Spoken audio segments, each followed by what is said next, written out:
Welcome to the Global Medical Device Podcast, where today's brightest minds in the medical device industry go to get their most useful and actionable insider knowledge direct from some of the world's leading medical device experts and companies.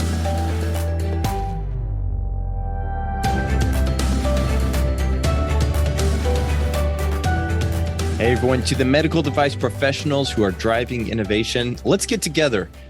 True Quality 2022 in San Diego is the must-attend experience of the year. So why? Well, let's talk about community. For me, being a medical device engineer, I always felt like being kind of like a part of a secret club. Maybe not the kind with forts or secret knocks and passwords, the kind that felt like kinship.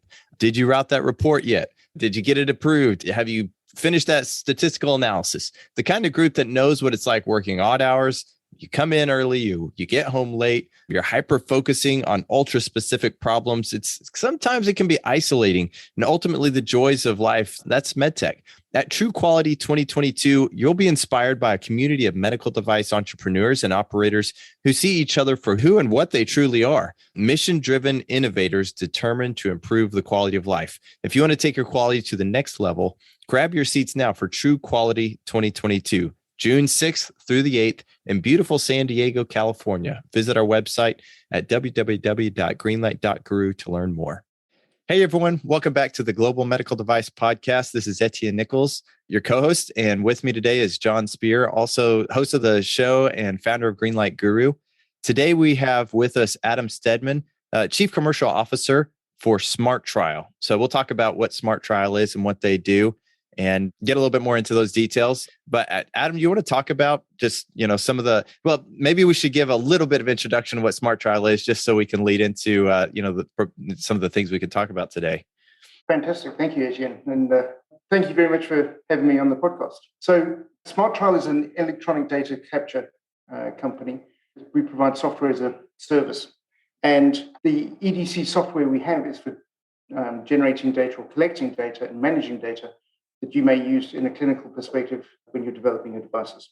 So we have a range of products within that. We start with very basic EDC services, and then we have ePro and eCOA, which are basically the ability to bring patient data or to bring machine data into the database to provide a comprehensive data solution for medtech manufacturers developing their products. Okay. And Adam, EDC is not new per se, but I think it is a newer concept or newer discipline for the med device industry. Can you maybe speak a little bit about that? Sure. I think like with many things, the device industry in terms of automating from a clinical trial perspective has been a little bit slower than the pharma side of things. One of the reasons is we have much smaller sample sizes. With smaller sample sizes, it's easier to do things on paper than it is to automate them. And obviously, as you get a bigger sample size as you do in the pharma studies, the urgency and need to do so is greater.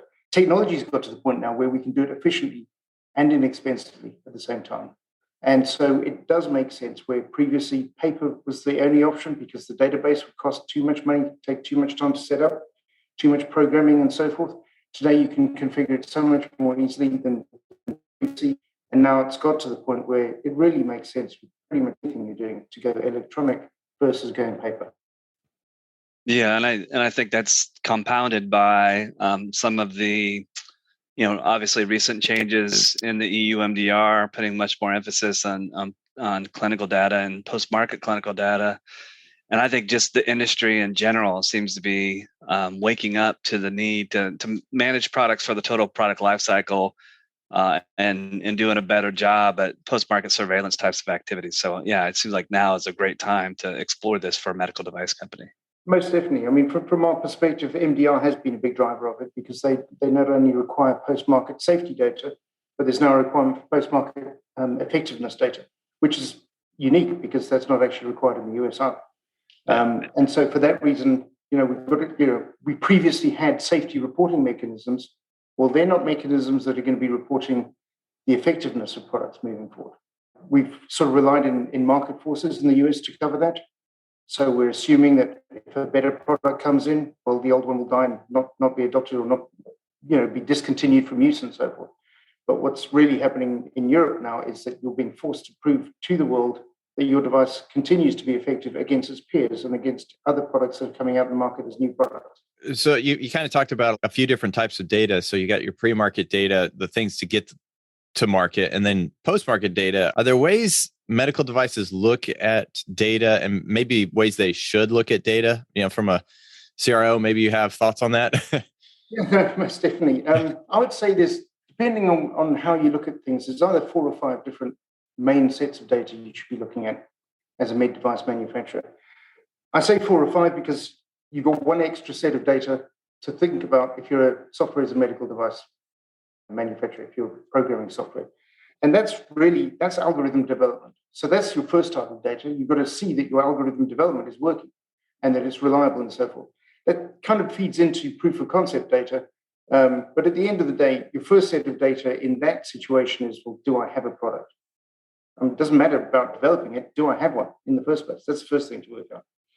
Then the next thing is really proving to yourself that you have a marketable product and getting past proof of concept. And it's not just yourself. When I talk about yourself, it's you, your investors, and so forth. So we haven't even got to a regulatory submission yet or anything like that. We haven't got to pricing. We just got to the situation of, do we actually have something here? So, that's the second set of data, if you like. The third set of data is your regulatory data. You obviously have to have whatever data is required to make sure that you can get your product approved, be it an approval or a clearance in the US, be it a CE marking in Europe, be it whatever the requirements are in Japan, Korea, China, whichever market you're chasing. So that's your regulatory data. And unfortunately, most manufacturers focus on that. They look at that as being pretty much the be-all and end-all. It's important, but it's not the most important thing. Well, maybe it's the most important thing, but it's valueless on its own. You've got to have other sets of data with it at the same time. And so the other 2 major sets of data that people forget about. One is your payer data. Are your payers going to pay you? Now, people in Europe look at this somewhat differently than the States because of the different payment mechanisms. But at the end of the day, if you're in Europe, maybe you're working with NICE in the UK or the French authorities and so forth. French are very, very sticky on this, where you've got to show an economic benefit for your product. So you've got to think about these things and how do you bring in that economic benefit data into your data set so that you can get reimbursed. No good having a product in the market and not being able to get reimbursed. And then the fourth or fifth, depending on how you look at it, set of data that you really need to be is your the data that's going to get your adoption from your physicians. So if you don't have your physicians saying, yeah, we like this new product, you're going nowhere. And I'll give you a prime example of how that can miss so badly. We had this a number of times with device manufacturers. We had one US manufacturer, I won't name who they are for obvious reasons, but they're a larger company here.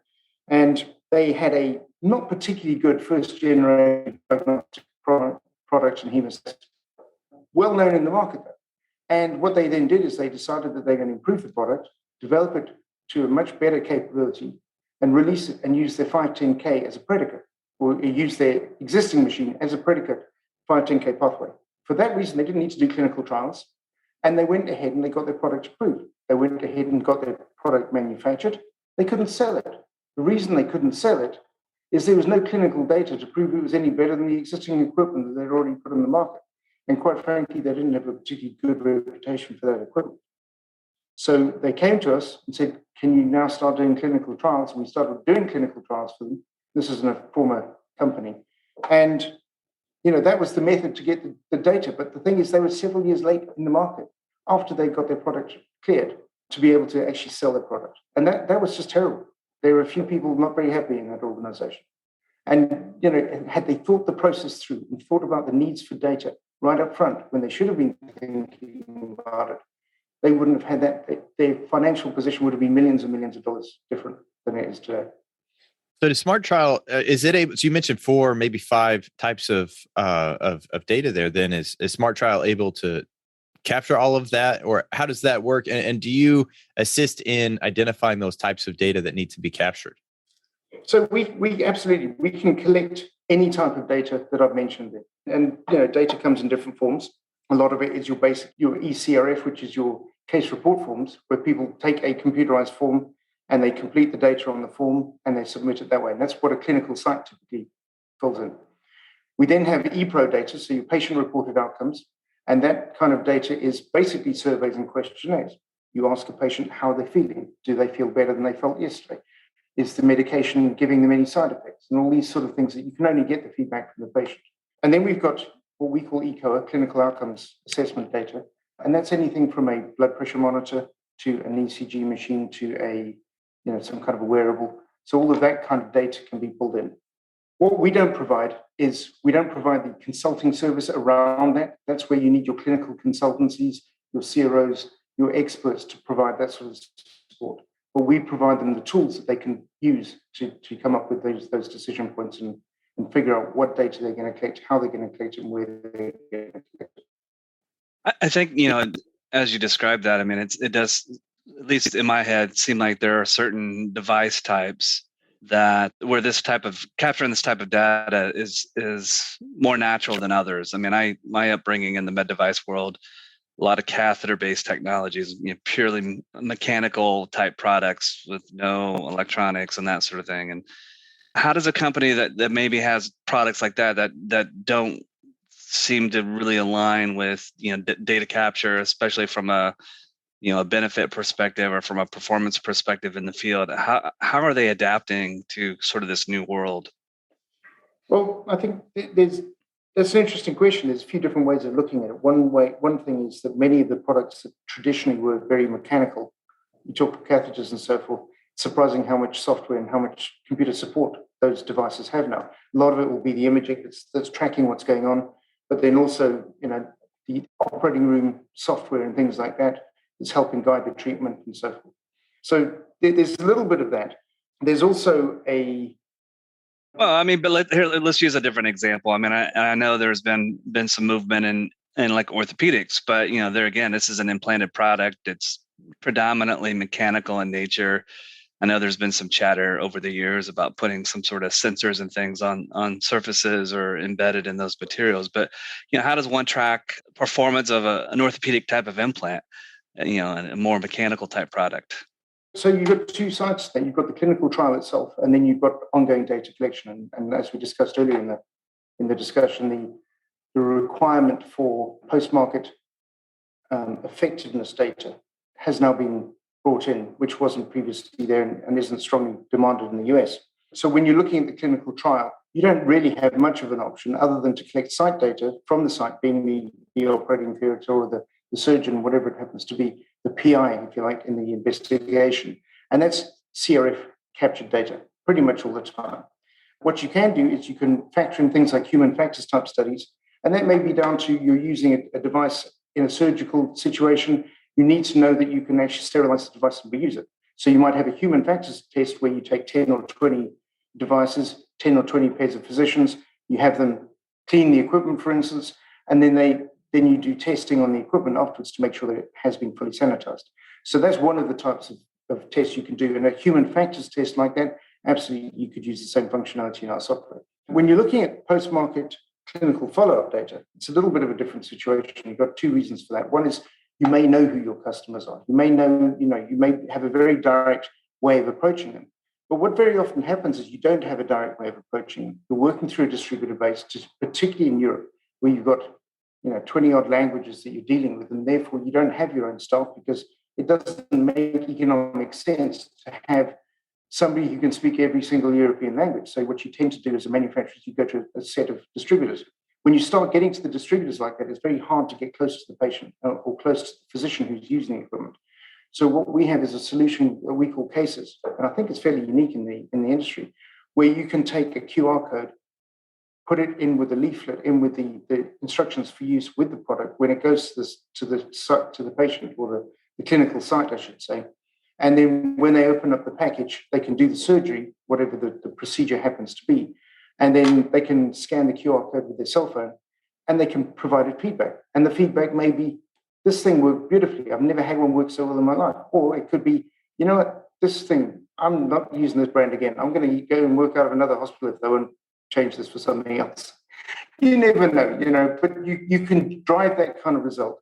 You can collect that data. You can report that data into your CERs, and you can fulfill the requirements that the notified bodies have for you to maintain and continue with your CE marking. That's kind of clever. I mean, are you for those customers that have implemented that type of solution?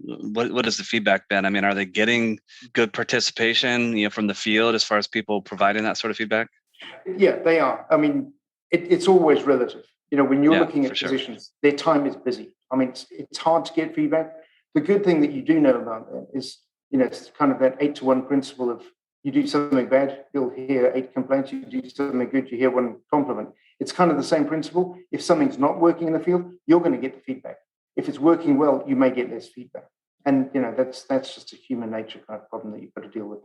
Yeah, for sure. And I think it's interesting too. I mean, you talked about sort of the European model. Obviously there's, it happens to some extent here in the United States too, but the reliance or the dependence on distributors, I mean, that's a much bigger thing in the EU marketplace than it is in the US for many of the reasons that you stated.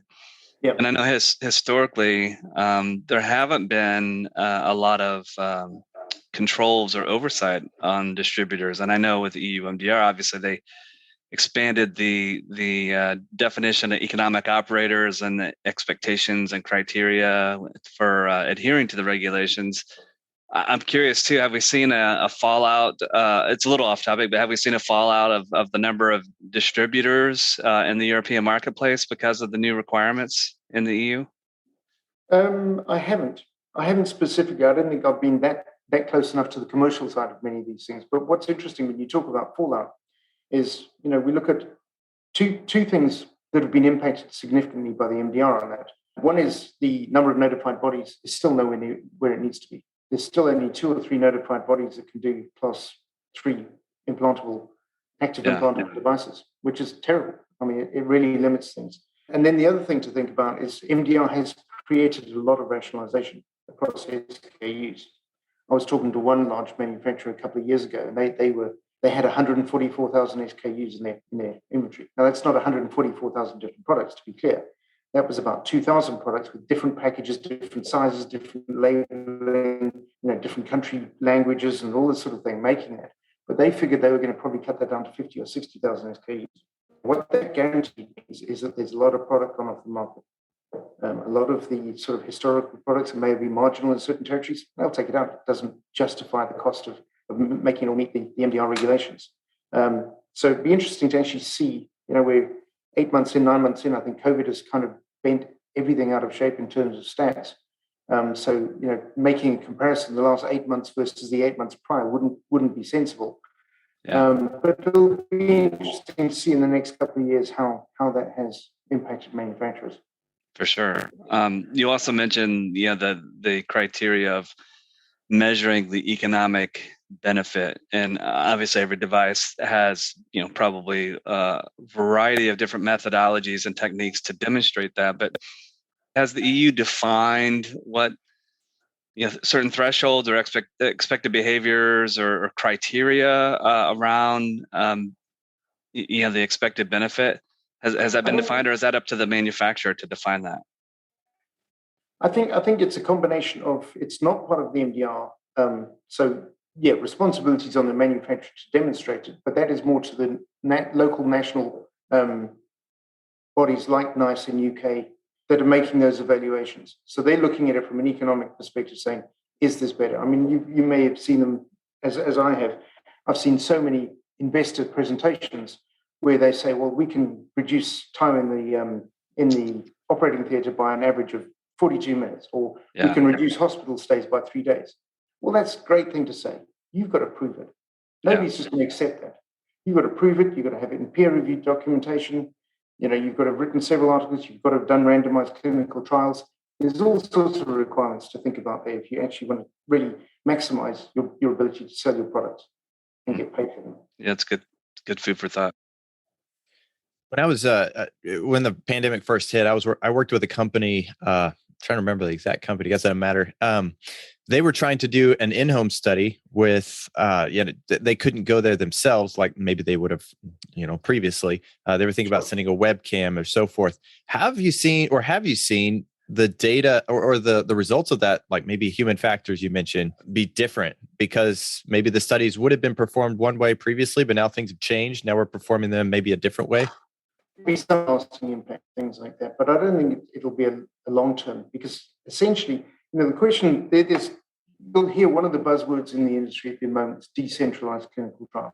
Probably the biggest buzzword, and then sort of following close on the heels of that is DTP, direct to patient.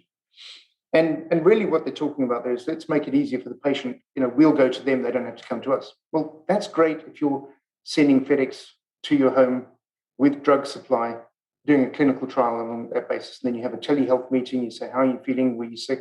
Did you have any after effects? The doctor can talk to the patient on a telehealth basis. You can't really do that with devices, particularly when they're implantable. At the end of the day, when we do device studies, most of what we do with the device study is a one and done. It's go into the hospital, the clinic, the ambulatory surgical center, you get the device implanted, whatever it happens to be, and you'll have maybe a couple of follow-ups, but it's one and done, generally. The drug world's very different. So if you've got one and done, you've got to come into the site anyhow. So what we can do is we can start looking at way more efficient ways of helping patients, where we can do things like follow-up visits in those clinical trials remotely. So the follow-up visits could be remote instead of having to come into the site to have your blood pressure taken, weigh yourself, check that your height hasn't changed. They always seem to check that. I have no idea why, because most of us don't shrink too much in 6 months. But, at the end of the day, we can, the pandemic, I think, has driven a lot of technologies that are sensible to use because they're more efficient, but that doesn't necessarily mean we can change the way we do some of these things. And a prime example of that is e-consent. E-consent wasn't very well accepted or common prior to the pandemic. And a lot of people think of e-consent as being a remote consented procedure. And a lot of people don't think that's real because, you don't want somebody just to click a checkbox saying, yeah, they consent without understanding it. The whole idea is you're supposed to sit with the physician, talk with them, understand it. The physician's supposed to explain it to you. And based on your understanding, you then make an informed decision. That's the whole concept of consent. So there's been a lot of resistance to e-consent. Well, I don't want somebody just clicking the I agree or I accept box as you do when you're downloading software on your computer or entering, opening your bank account or something like that. But the point is, if your physician is sitting opposite you and you have that same discussion that you would have had, but you click a button, having scanned your QR code on your phone or something, for instance, then you've electronically recorded consent. And that's just joining the modern world. We now have something that we can remotely monitor. We don't have to go to the site and check consent. We can remotely monitor that. We can check that 100% of the patients in the study are consented. So just doing things like that, they're driven by the pandemic. They're not necessarily needed to take people at home, but it's just a better technology, a better way of doing things in the future. And I think it's sad to say this, there are some good things that came out of the pandemic. Sadly, not many, but some of the things, we're thinking smarter about how we're doing things these days. I think there's quite a few things that have come out of it. I think, to your point, working more efficiently, a little bit more intelligently. I think that's key. I mean, because I think, a lot of products or a lot of companies got so sort of, I guess complacent is probably a good word in a way of doing business that it was almost just, like those products that needed clinical studies, for example. I mean, I think there was a sort of an accepted methodology and approach. And I think a lot of times that maybe we should have been thinking a little bit more critically about how to do that. And I think, going through the pandemic has forced a lot of companies to think a little bit differently. I like the idea that Etienne mentioned, some of these companies maybe thought, hey, maybe we need to send a webcam with this so we can make sure that this is being used properly. But I think, we're in an era where so many products like that we use in our everyday lives. I mean, so I don't have any on my wrist, but a lot of people are wearing things on their wrists that are telling them things about, their sleep and their heart rate and all these sorts of things. I mean, the lines are very blurry and fuzzy between what is and is not a medical device. And there's data being collected everywhere, but, somebody's got to make sense of all this, I mean, I think that's an area that also needs a lot of improvement. There is to your point, a very blurry line between what's medical data and what's just health and lifestyle data. And, I was at CES a short while ago, looked at a couple of the devices they had there. I had an SpO2 meter measure me, and it said I had a 92% SpO2. Well, I should have been in an ambulance on the way to the hospital if that was true. And then their blood pressure monitor, their wrist-based blood pressure monitor, said my blood pressure was 165 over 125. Likewise, I would have been in an ambulance on the way to the hospital. In fact, I'd probably, with the 125 diastolic, I'd have probably been dead, to be honest. So yeah, it's kind of scary when you think that products like that, because they're being sold as informative healthcare, lifestyle products instead of true medical devices. There's a good reason for regulation. There's a good reason why we changed the regulations in Europe, because we've got to have these standards for everyone's benefit. So, and that makes a lot of sense. I'm not going to talk about the wearable I'm wearing now. So, no. But I will. So I do want to ask you, you kind of talked about some different ways to collect data. Do you have any, maybe best practices for manufacturers? And I'd also, maybe we can make this a 2-part question. If you could maybe deal with software as a medical device separately, if it is separate. Any thoughts there? Sure. Best practices. Well, best practices, let's talk about wearables in general here. Wearables, we often talk about wearables, but wearables include a couple of things that aren't wearable, like scales to weigh yourself on. You can't really wear that, but we'll assume that that's in the same kind of area. So the first thing is, when you're running algorithm development trials, you should loosen up on sticking to the accepted norms for traditional device development. And what I mean by that is, certain areas in the device world, you've got ISO standards which drive how you measure and how you compare devices. I'll give you an example. If you take a ambulatory blood pressure monitoring device, there's a standard ISO procedure, or any blood pressure monitoring device for that matter, a standard procedure that says you do this procedure 30 times over, and you do it with 3 observers, and you do it using a T-tube and simultaneously and all the rest. Well, if you're developing an algorithm, you don't have to follow the ISO standard to develop the algorithm. You need the ISO standard to validate the product. And I've seen this where big companies have tried to apply that same ISO standard complexity and depth of what they're doing to massive populations. Trying to get 10,000 patients into overnight stays to see if your watch works is not a very efficient way of developing an algorithm. And I've seen that.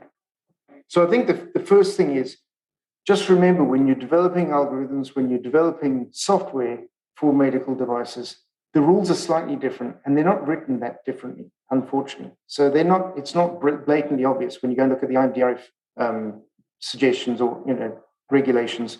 If you look at the FDA regulations, if you look at the MDR, it's not clear in any of those how you should do that. And the ISO standards themselves, there's very few ISO standards that are written with today's technology in mind. And just an example of that, when you think about technology and how quickly it changes, the iPhone was only introduced 14 years ago. Think of the development scope that's had. And half of the regulations we work off are older than that. So, when you look at standards, even if they've been updated, very often they're not complete overhauls, they're tweaks and changes and so forth. And sometimes we need to look at things, particularly when you're looking at software development, algorithm development, you've got to look at it and say, am I being realistic? Am I really, truly doing what I need to obtain the data that I need to get the assurance I need? And the first thing is take the data, make sure your algorithm is square, then do a confirmatory test on your algorithm to make sure you're in line with where you need to be, and then do your regulatory pivotal trial. I've seen companies trying to skip steps in that, and that's not good. Trying to use your algorithm development data for a pivotal trial, trying to combine them as one, that's not a very good plan. And, fortunately, a lot of that stuff is 510K, so you're not getting that much scrutiny. But then having said, fortunately, if you're not developing it the right way, it's not fortunate for a patient. So the regulations may allow you to do it, but the best practice is what you should always follow. Patient safety has got to be the number one consideration every step of the way for every single device, every single person developing one. Just going back to what you're saying, the feasibility data and your regulatory data, you also are still going to need that adoption data, like you were saying, if you really want your product to be adopted. Well, I just want to go back to, to remind folks, what you said, we were speaking about with respect to standards and, algorithm development. I just want to, emphasize that, because standards don't necessarily represent state-of-the-art thinking, because of the time, effort, and energy and resources and committees and all those sorts of things that standards have to go through in order to get published. They represent a moment in time of what is acceptable and potentially expected. But if you have a product that is a variant or differs from the scope of some of these standards, heed what Adam is saying. Use those as maybe some for some guiding principles, but not in an absolute sort of way, in a vacuum. And I think, the other thing that a lot of folks listening may be thinking is, well, I need the regulators to tell me what I need to do. And if you feel that way because you have a device where a standard doesn't necessarily fit, be careful what you ask for, because if you ask the regulators to tell you what thou shalt do, they will. And it's likely to be a pretty extreme version of what you were thinking. Because again, keep in mind, the role of the regulator is to ensure the product that gets onto marketplace is as safe as it can possibly be. So in order to demonstrate that, if you ask the question open-endedly, you may not like the answer. You may be told, oh yeah, you need to do a 50,000 patient randomized, blah, blah, blah, double arm, double blind study, or whatever the case may be. So my advice to you is come to the regulator. We have this opportunity in the United States through, like a pre-submission. Come to them with your plan. Lead the conversation. Don't just blindly ask and hope that the regulators tell you what you need to do. So just, think a little bit critically about that. 100%. Couldn't agree more. Unfortunately, we have seen examples of people doing the wrong thing there. And then to your point, once you ask the FDA something and they tell you you've got to do it, it's very, very hard to turn around on that. And one of the big changes with the regulations in Europe, which is kind of aligned to that, is prior to the MDR, the notified body could be your consultant. So they'd consult you, tell you what you needed to do, and you kind of relied on that to some degree. And then, of course, you would go to them and you'd have them verify things. And you can understand where the conflict of interest comes in there. If they're telling you how to do it, and then you've met all their requirements, but they're not happy with it, well, they can't say, we're not happy with it. They've got to say, well, you did what we told you to do. So there's a real conflict there, which is now very clear in the new regulations you can't have. So you don't even have that opportunity now, unfortunately, in Europe, to go and ask the notified body how to do it. You can say, this is my plan. Do you agree with my plan? And they'll say yes or no, but they can't guide you or advise you and so forth. So very much changing times, no doubt about it. I love what you said, John, about that. It made me think of at one point in my career, I heard somebody, I think they were quoting Phil Crosby, the author of Quality is Free. They said quality is conformance to the standard in certain situations. So, well, we should probably go a little further, build quality in ourselves.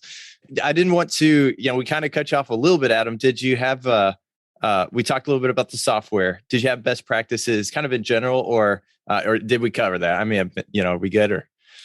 So, yeah, I focus very much on software as a medical device there, but best practices in general, I think number one best practice that companies should not forget about is make sure you follow ISO 14155:2020. That's critical. That is the GCP standard for medical devices. And then if you're a diagnostic manufacturer, it's ISO 20916:2019. And do not use the GCP for drug, ICH GCP, unless you're using a combination product, then you should make sure you apply to both. And quite frankly, as they've developed these standards, they have got a lot closer to each other. A few years back, ISO 14155:2011 was quite different from ICH GCP. But that covers so many things that are so essential when you're doing clinical trials. And that really does need to be followed. So I think that's an inviolable requirement, if you like. But having said that, you must know how many times people don't. Prime example, you need consent to do any kind of medical trial with people. The number of times we see small companies have just started, they've got a new product, and you say, well, how do you know it's going to work? Well, I've already used it, and this person, my auntie. Well, you're not allowed to use it on your auntie or yourself or any other human subject without going through the proper procedures and following the proper requirements and so forth. And, it's easy to be tempted to not follow those standards, but you need to. And then the other thing is just make sure you meet all of the regulatory requirements. Don't slip past and do your clinical trial and hope to get away with not having the insurance you need and things like that. You have a lot of regulatory rules. Make sure that you've understood them, that you've followed them, and that you've complied. And unfortunately, particularly in the software world, as your organization knows from developing software, you've got to have a trail going right back to day one. showing how you got to where you have today. You know, all these basic quality requirements you've got. You get an FDA BIMO audit, the biomedical monitoring audit, which you have to have if you have a PMA submission. They're going to look at files like that. They're going to look at your design files and so forth and make sure that you've done what you had to do from day one. So best practice, don't take shortcuts. They bite you where you don't need to be bitten later, always. It's just not worth taking shortcuts. Yeah, that I just felt a little triggered, and I'll explain that why. But before I explain that, Adam, can you, I know these are second nature, back of the hand, easy for you to remember, but you rattled those ISO standard numbers off really quickly. Can you maybe mention those again? And Etienne, it's probably good if we can mention those in the notes that go in the show note or that accompany the show. Sure. So the good clinical practice for, and I'll read it from the cover because I have the books right in front of me here sitting on my desk.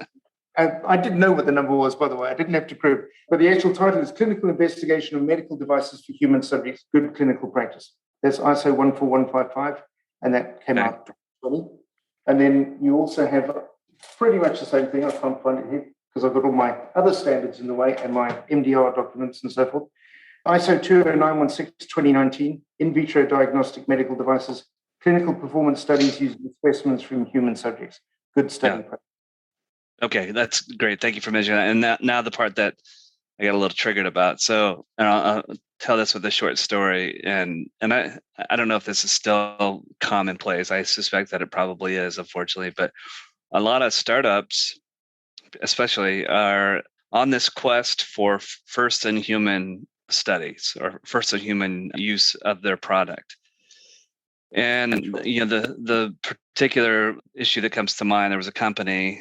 They were basically pursuing first in human studies, somewhere where there's the regulatory environment is much more lax than, say, the Europe or United States.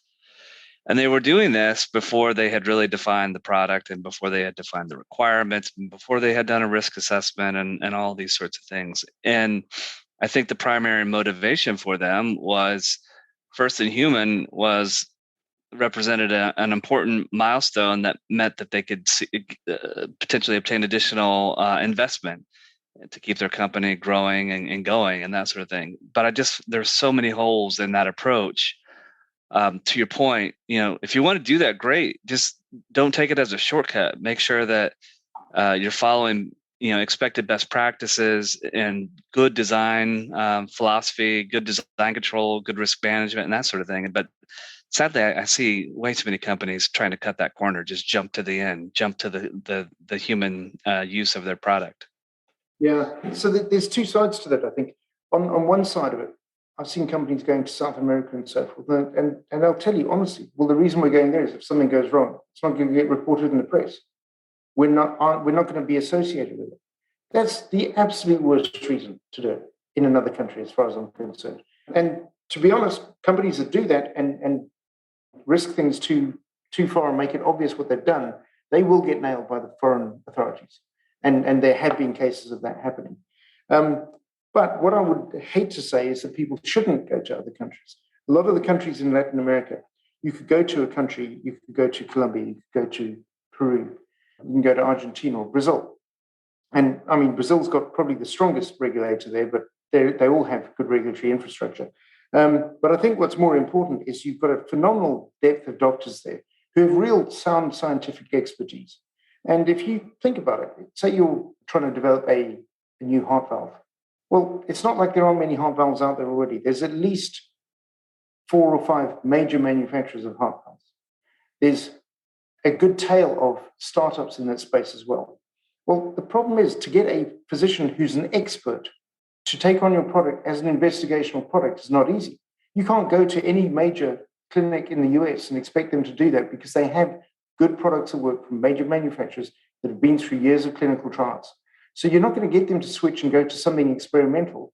So how do you get that? You've got to go to a very competent doctor in a location that's underserved so they don't have these pre-existing supply chains of devices that are competing with yours, so that you are adding benefit to the local community because you're providing something that they can't get there already. And you're not competing against somebody whose only reason to be in a clinical study is because he wants to have his name first on the paper they write about it, and he's got all the politics that go on with his organization. So, there's different ways to look at these things. And unfortunately, there's, as I said at the beginning, there can be bad reasons for going to these countries. But on the other hand, there's really good, practical, sensible reasons for doing it. That's why I said the number one thing to follow is ISO 14155. It's all in there. If you're following ISO 14155, you could do it anywhere in the world and not be concerned. I know on the clinical side of things, I mean, this is kind of it's been evolving pretty much throughout my entire career, but sometimes it seems as though a regulatory body in one geography is not all that accepting of clinical data that is gathered in a completely different geography. Have we made progress on this in the industry in the past decade or so? In some respects, yes. In some respects, no. I think there is it used to be considered that the FDA would only accept US data. Well, the FDA has always said that's not the case. And I think it's only been more recently that we've seen more examples of foreign data being used to a higher degree. The FDA's requirement is that it needs to be tested in a comparable population with a comparable standard of care. And that's what people forget. It's the standard of care that's different. If you're treating a patient differently in every other respect, is it going to operate in the same way?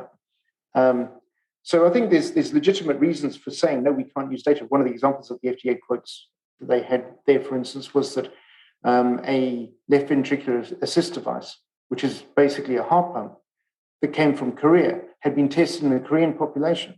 And they wanted to use it in the States, and they wanted to use the data from that. And the FDA said no. Why? Well, the average weight of a Korean may be 120 pounds, and of an American is 220 pounds. There's a lot more pressure on that system. And can the heart pump do the same work when you look at average weights of that nature and so forth? So there is good reason for that. I think what's kind of changed, though, now is we used to have a situation where it made sense to go to Europe and do your studies first, and then, or at least go to Europe, get your CE marking, and then come to the US and do your studies in the US later and take time. That whole dynamic has now changed. And what's actually happened with that dynamic is that very often now, you may as well do your study in the US, because in the US, you're going to get an expectation of having US study data. There is nothing in the European regulations that requires that your data comes out of Europe. So you can use your US study data to meet the needs and requirements of your MDR and your CE marking. But it doesn't work the other way around. And what's kind of interesting is I haven't seen a lot of commentary, I haven't seen a lot of comments about the impact that's going to have on the industry. But if you think about that over time, if 5 years ago or so, we were planning to launch products in Europe and then come to the States later, but now we're doing it the other way around. First of all, it means that those products aren't getting into Europe as early as they used to be. So they're not quite on the forefront as where they have been, which isn't necessarily a bad thing, because they're on the forefront with relatively untested products. And maybe that's done Europe a big favor in that respect. But if you now shift a lot of that primary clinical work to the US, that was being done in Europe, what is the impact that could be on the research institutions in Europe? Does that mean your research hospitals are going to get less and less studies going there, less and less innovation going there? How is that going to impact Europe as a whole? And that's one of the questions I haven't seen asked anywhere. That's a downside of the MDR that I haven't heard anyone talking about. That's very interesting. I mean, because I hadn't thought about it from that lens, but there's a lot of research institutions that that's what they do. They're cutting edge. Their mission, their reason for existence is to investigate cutting edge technologies and products to improve healthcare. And if that's not coming through their system anymore, then yeah, it's a great question. Unfortunately, with not, at least as we know it here today, not a so positive outcome or outlook anyway.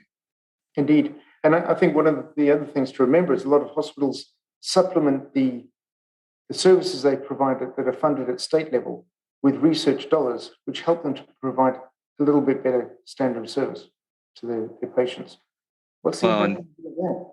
Yeah, and then not to mention all specialists. Where are they going to practice? If their facility is not on the cutting edge with a particular technology in a particular area of expertise of theirs. I mean, where there's going to be a migration of folks, right? Either you're going to lose specialists in the EU and they're going to move to the US, or there's just a lot of other side effects. It's really going to be interesting. I mean, hopefully we don't have to see the negative sides of things like this, but it is, to your point, it's a question that I haven't heard asked either.